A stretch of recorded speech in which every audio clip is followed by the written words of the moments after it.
probate? Probate is the official proving of a will.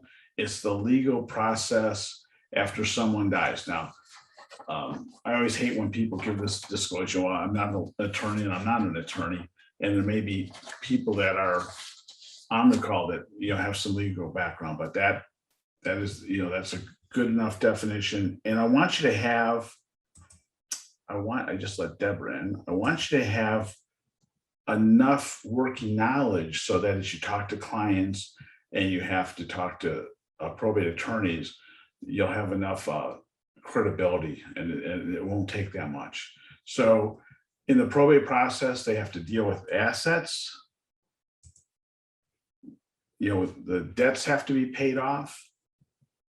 And then finally, you got to distribute assets. And in our case, what we're looking for is probate situations where they have real property. Because generally, if there's a house or a piece of land, generally at some point after someone passes away, it is going to have to be sold. Now, I'm not giving you lessons on how to avoid probates, but pretty much even if someone has a will, they'll still have to go through probate.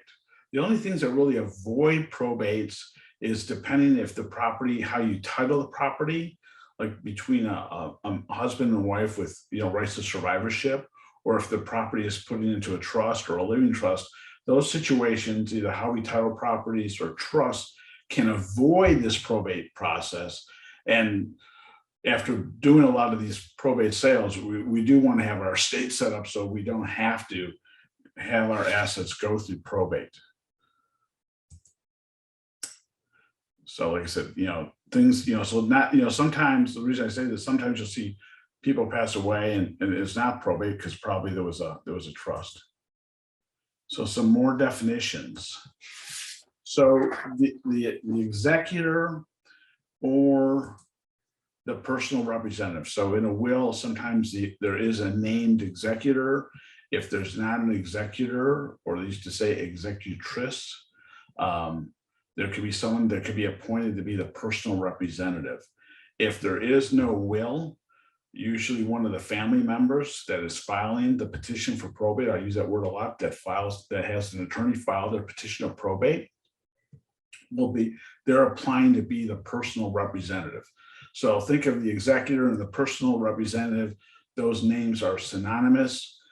Sometimes executors, PRs, have full authority. Sometimes they have limited authority. Sometimes there's a bond required. So if there's a potential for any type of contentious nature to the probate, the judge may only grant limited authority, or he may even require a bond being required again. And when you see that, if you see limited authority, or if you see a bond being required, it may be a little more contentious of a situation.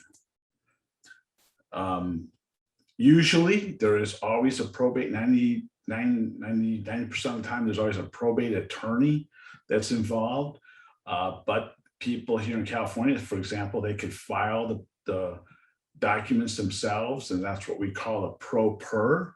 I like to think of a pro per as kind of like a FSBO. They're trying to do the stuff themselves. And in some cases, that's an even better situation for us as agents, because they likely will need even more help in this process and be turning to an agent that knows the process. Court confirmation. Sometimes probate sales require court confirmation, sometimes they don't. If you see us, and that's something where an attorney is going to help you with, and you'll know once the petition for probate has been filed. If court confirmation is required, that's usually a situation where there's some battling going on, or there's maybe some other heirs that are contesting the probate, or they're mad because they're not the personal representative. So, and oh, by the way, the probate attorney works for the personal representative and the executor. The probate attorney doesn't work for the estate. The probate attorney works for that person who's the executor, who's the personal representative. A probate referee, you'll hear this term.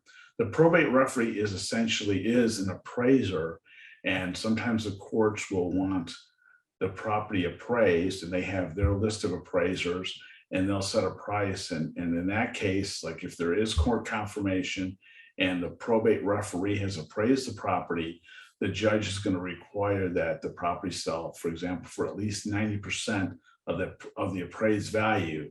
And that appraised value is coming from that probate referee who is an appraiser. And sometimes that can help or hurt, if it gets appraised too high, for example.